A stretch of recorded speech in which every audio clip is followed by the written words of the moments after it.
Vendredi 15 h, une route du côté de Corte. Une petite route de montagne qui descend du col Dominande.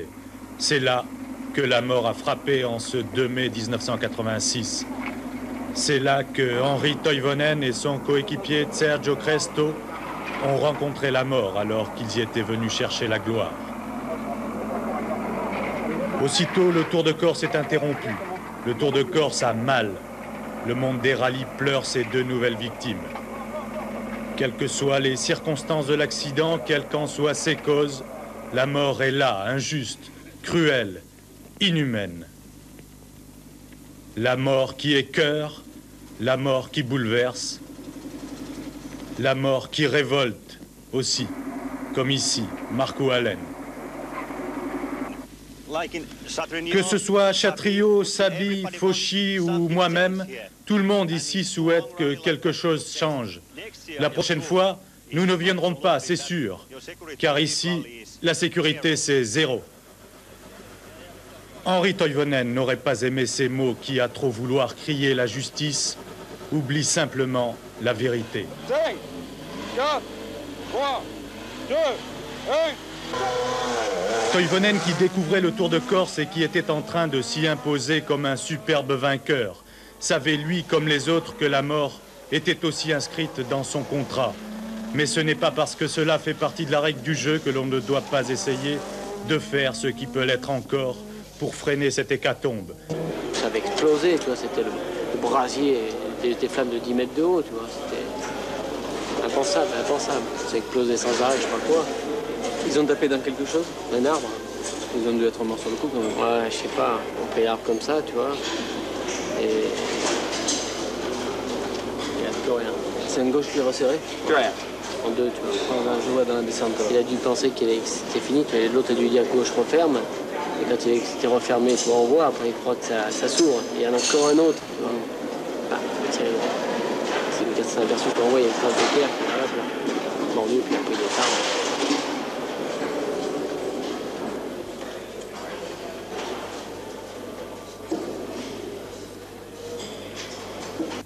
Et pourtant, il y eut une course, une course comme on les aime, avec d'entrée une explication entre les Peugeot et les Lancia.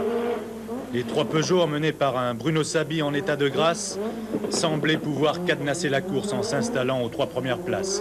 Sabi, Salonen, Mouton, un ordre interchangeable.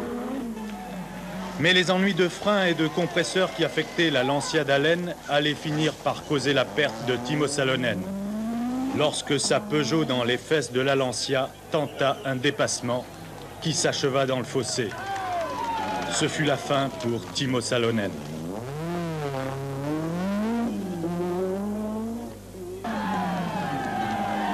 Contrairement aux apparences, Michel Mouton avait retrouvé toute sa hargne en retrouvant la Corse.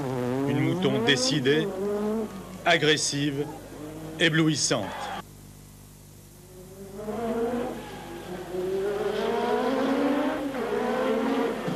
À l'assistance Peugeot, Moncé se dépêche pour ne pas se faire écraser. Vite, vite, vite, c'est Mouton qui arrive.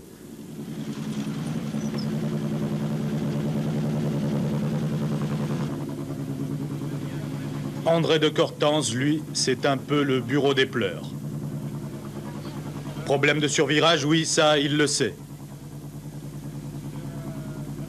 Plus tard, en fin de journée, ce sera plus grave. Tige de tringlerie de boîte cassée, Mouton perdra beaucoup de temps. Elle sera mise hors course.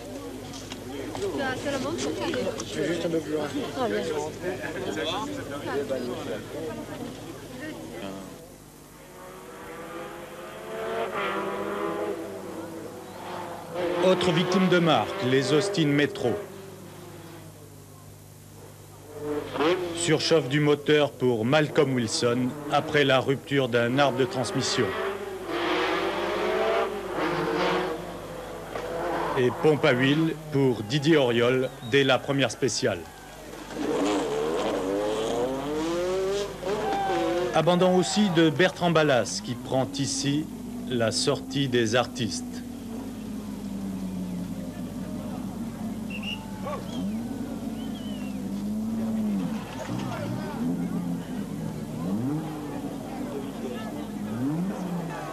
abandon encore d'Alain Oreille, sortie de route. Les Lancia avaient lancé la contre-offensive avec Biasion ici, pointé en 3e position, malgré une mauvaise répartition de freinage et surtout avec Henri Toivonen, impeccable malgré une angine tenace. Toivonen avait frappé un grand coup dès l'épreuve de Zerubia, là où Bettega avait trouvé la mort l'année dernière.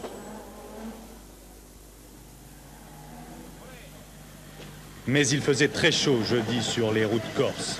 Et aux assistances, on était obligé de se pencher autant sur les hommes que sur les voitures.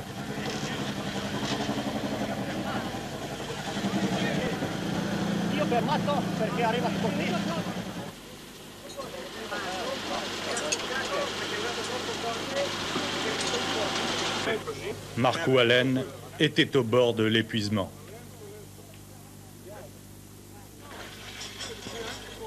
Malgré la chaleur, malgré la fièvre, malgré sa gorge malade, Toivonen n'avait cessé d'accroître son avance sur Sabi et sur Biasion.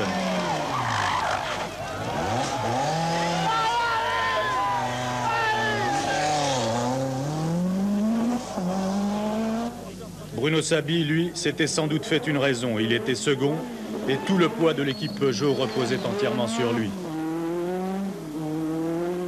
François Chatriot, excellent, était pointé en 4e position devant la Lancia d'Allen. Tony Pond, le seul rescapé du clan Métro, était 6e. Il abandonnera plus tard.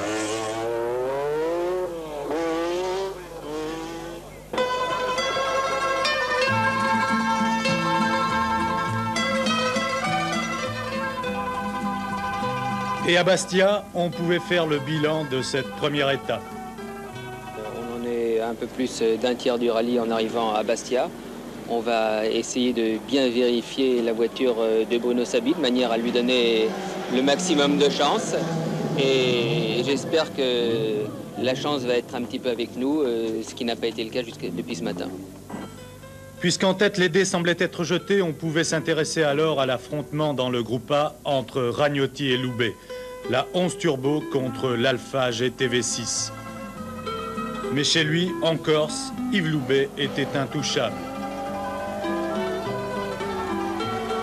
Plus de 5 minutes d'avance au rassemblement de Corté, Ragnotti était battu à la régulière.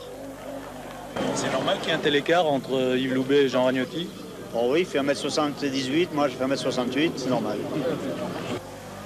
L'humour de Ragnotti se fut comme l'ultime bouffée de bonheur, quelques minutes seulement avant le drame.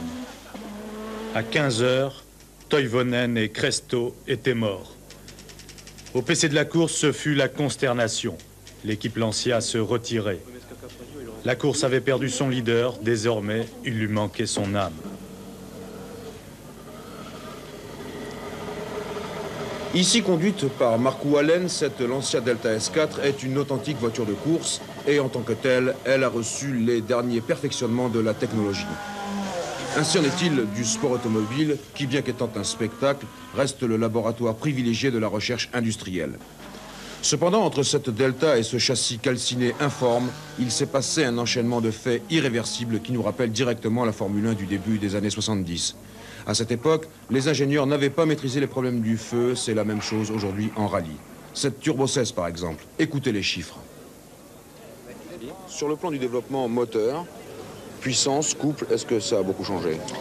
Excepté la voiture de Michel qui expérimente pour nous, j'espère pas assez des pentes, mais qui expérimente pour nous de nouvelles solutions de moteur, les deux voitures sont sensiblement dans la configuration Monte Carlo, qui avait quand même évolué par rapport à la Corse de l'année dernière.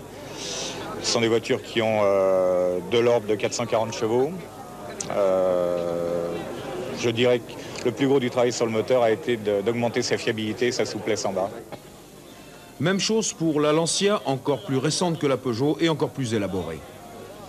Nous avons cherché de faire une voiture un peu plus légère. Nous sommes arrivés à gagner 30 kilos dans la voiture Portugal. Maintenant, la voiture, c'est 1000 kilos prête pour partir. Je pense que c'est 980 sans la roue de secours et tous les outillages antérieurs. Nous avons gagné à peu près 30 kilos dans le Portugal. Nous avons cherché de faire la carrosserie un peu plus léger. Et dans l'assemblage de la voiture, nous avons cherché de mettre toutes les choses, le minimum indispensable. Sur le plan du moteur et de la boîte de vitesse, puissance du moteur, couple. La puissance du moteur, c'est pareil à le Portugal. Il a 46 kg de couple à 5000 tours. Il a 450 chevaux à 8004 avec un boost de 2,6, de 2,6. Comme on l'a vu, l'ennemi, c'est le poids. Aussi, les structures sont-elles construites en métaux ultra résistants, ultra légers également. Autour de ces structures, des matériaux dits composites à base de fibres de verre et de carbone, des produits qui ne brûlent pas, mais se consument en dégageant des gaz toxiques éminemment volatiles.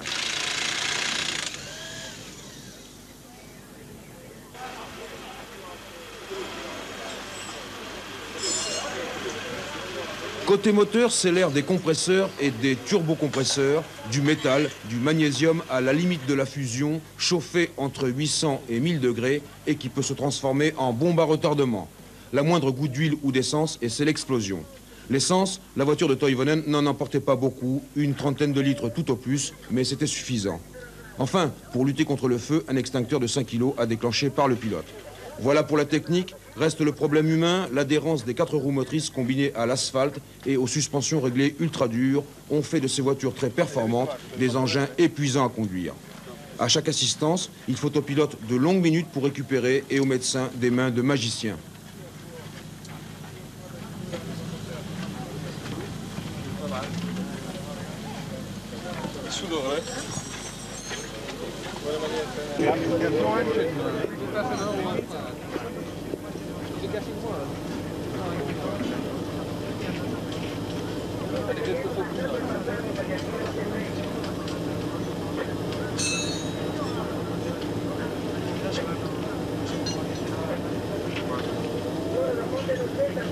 Écoutez Ben Bartoletti à la veille de l'accident de Toivonen. Les rallyes maintenant ils deviennent très durs, surtout avec les voitures qu'on a. Parce que vous savez, les voitures maintenant, 50 chevaux, et presque comme la Tyrrell il y a 3 ans. Non? Je m'excuse pour les Français, c'est pas très bon, mais... alors, je pense que les organisateurs doivent penser aussi à la fatigue des pilotes. Ce soir, c'est drôle qu'il n'y a plus avec nous, parce que c'est retiré Salonen et la Mouton. C'est pour ça que j'ai dit que les organisateurs doivent sans doute penser à ça. Les pilotes ne sont pas des machines. Alors les rallyes ne doivent pas devenir un essai, on peut dire un essai pour le pilote, mais seulement un essai pour les voitures. Et la Corse, c'est vraiment un formidable rallye, mais je pense qu'on doit penser de le rendre un peu plus humain. Voilà, hier, tout s'est combiné contre Henri Toivonen et Sergio Cresto de façon irréversible. Une dernière question qu'il faut poser. Depuis le début de l'année, les hélicoptères des constructeurs, moyens d'assistance mais aussi de sécurité, sont interdits. Mais reste à savoir de quelle façon l'hélicoptère de Lancia aurait agi contre une telle déflagration. Avec Henri Toivonen disparaît l'enfant chéri de la compétition routière. Il n'avait pas encore 30 ans. Il était né le 25 août 1956 à Jyväskylä. Ceux qui suivent le championnat du monde des rallyes connaissent bien Jyväskylä. Chaque année, cette ville de Finlande est la plaque tournante du rallye des 1000 lacs, la course des Finlandais volants. Ainsi, le sort du jeune Henri était scellé. Il devait être rallyman, comme son père Pauli Toivonen ou comme son frère Harry.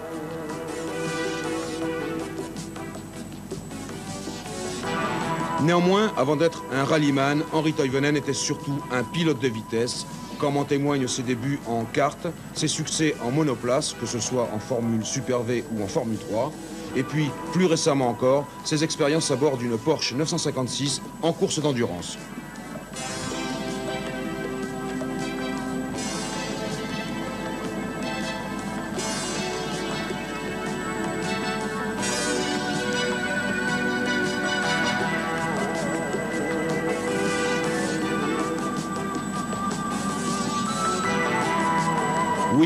que les autres rallymen, Henri Toivonen était un homme de trajectoire et de vitesse, et dévorer les routes du Tour de Corse à plus de 175 à l'heure était un métier qu'il pratiquait avec une maestria éblouissante.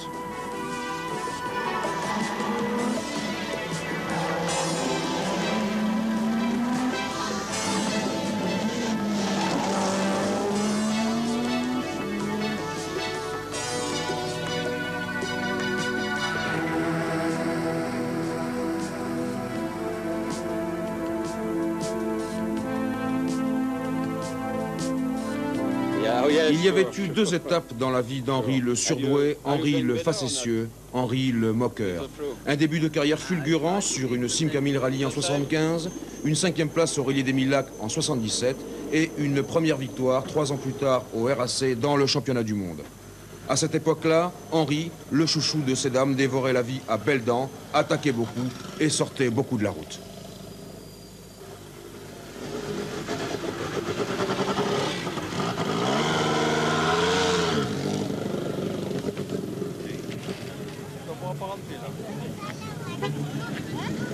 Elles vont se garer là-bas.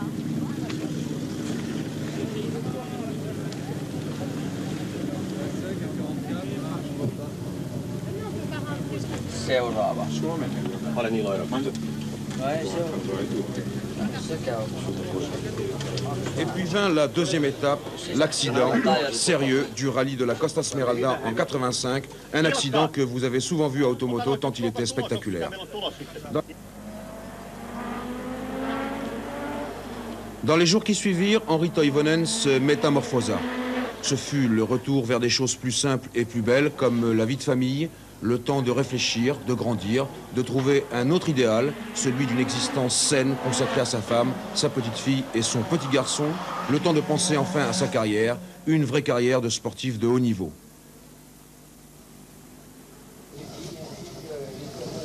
Sous l'impulsion de Ben Bartoletti, sous l'impulsion de Sergio Cresto, son nouveau coéquipier, Henri Toivonen devint alors le vrai champion que la compétition routière attendait. C'est de cette façon qu'il gagna le RAC fin 85, puis le Rallye Monte-Carlo au début de la saison 86, avant ce Tour de Corse, ultime trajectoire, ultime étape vers son destin. Un accident, c'est systématiquement aussi une remise en cause, logique, une enquête pour éviter que demain, si possible, et chacun de tenter de comprendre, d'expliquer. Je pense que les routes, le rallye n'a aucune responsabilité. La voiture, je pense, non plus, et le pilote non plus. Mais si on met les trois éléments ensemble, je pense que l'équilibre qu'on avait eu jusqu'ici est complètement disparu. Et je pense qu'il faudra bien étudier ce problème pour que des tragédies comme ça ne se reproduisent plus dans l'avenir. Ça sert encore à quelque chose, les rallyes? C'est sûr que si, ça sert à quelque chose, en réalité, mais quelquefois, enfin, on peut se poser des questions après, parce que chaque fois qu'il se produit un accident, mais que ce soit en Formule 1 ou en rallye, chaque fois, il se repose un petit peu la question. Mais je crois que, enfin, au départ, on a choisi ça parce que c'est une passion, c'est toujours une passion, mais c'est devenu un métier. Et lorsqu'on fait ça parce qu'on aime ça, on accepte que de temps en temps, il y ait l'un des nôtres qui disparaisse, même si ça peut arriver à nous le lendemain. Dans ce sport, dire, bon, il y a quelqu'un qui est parti, ok, mais c'est dur, ça fait mal. Mais on le veut. Je veux dire, personne ne pousse un pilote à monter dans une voiture et à aller vers la vitesse. Chacun le veut, on a envie. Moi, quand on m'a proposé cette voiture, j'ai réfléchi, j'ai demandé, j'ai dit, est-ce que je vais être capable? Et puis j'ai fait des entraînements, je sens que je suis capable et j'ai envie. Cette voiture, c'est cette passion qui anime tout, qui fait en fait. Si vous enlevez ça, évidemment, tout est dérisoire. Mais tant qu'il y a cette passion, cette envie de se battre, envie d'aller, envie de se prouver qu'on peut, je crois que si vous enlevez ça, on enlève tout. Et je crois que c'est à cause de ça qui fait que tout le monde va continuer, que demain on n'y pensera plus, qu'on attaquera la prochaine course encore plus fort.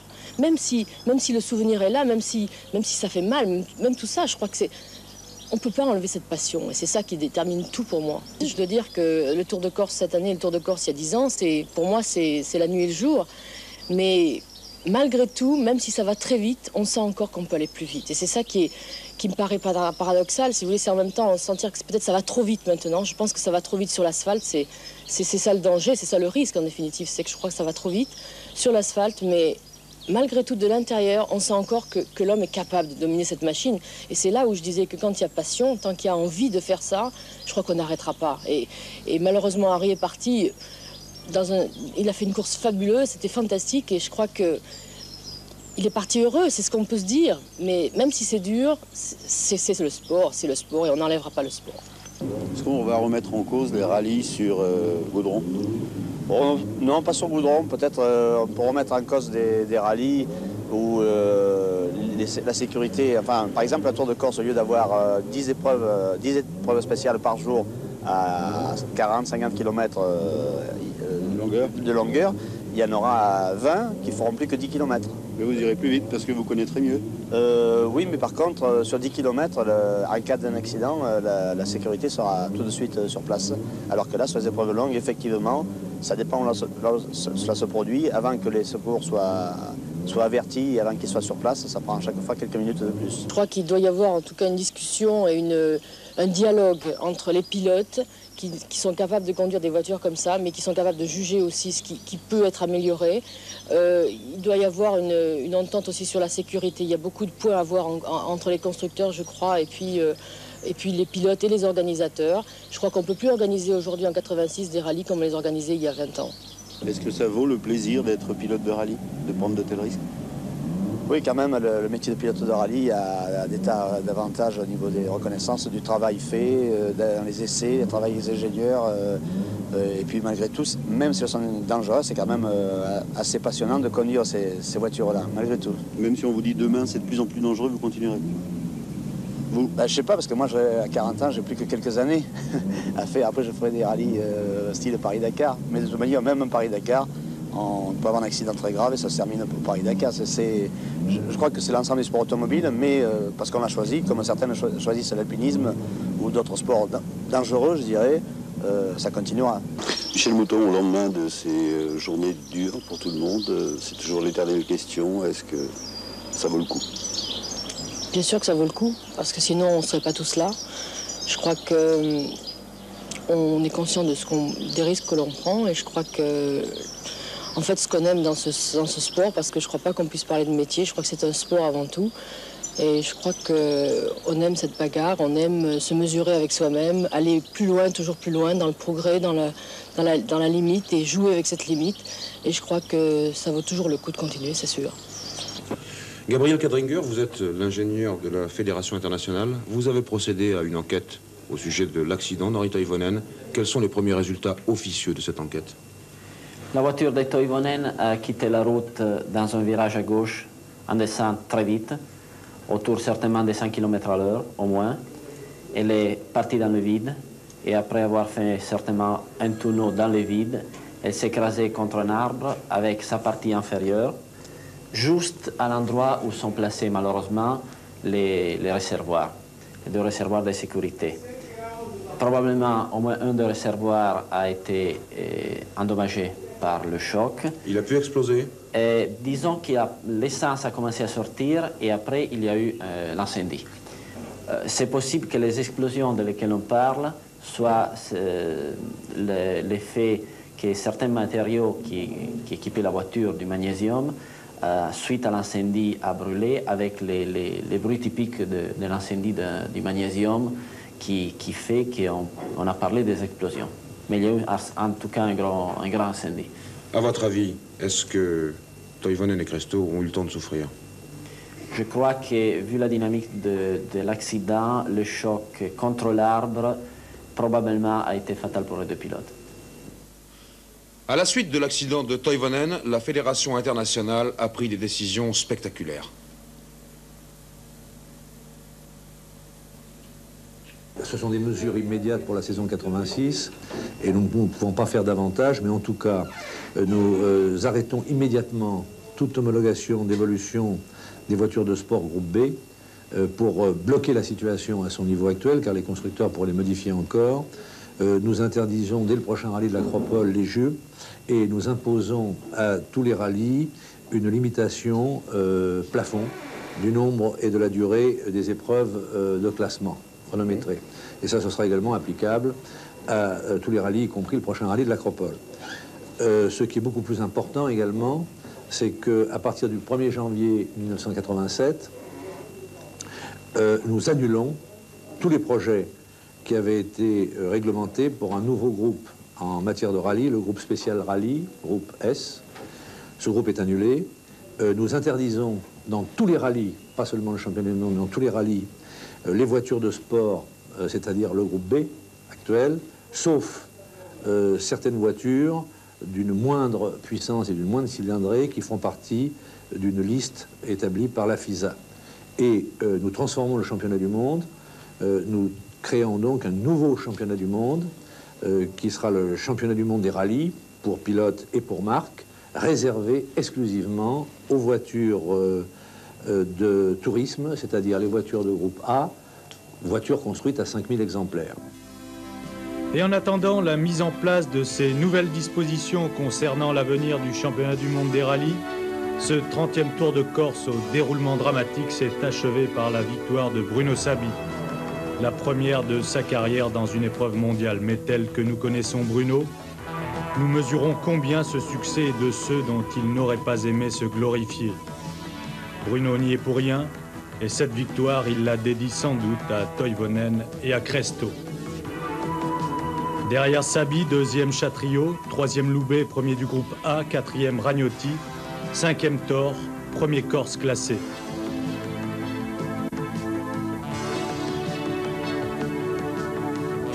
Automoto, aujourd'hui c'était le Tour de Corse, demain pour les motards, Sport Dimanche et le Grand Prix de vitesse de Jarama.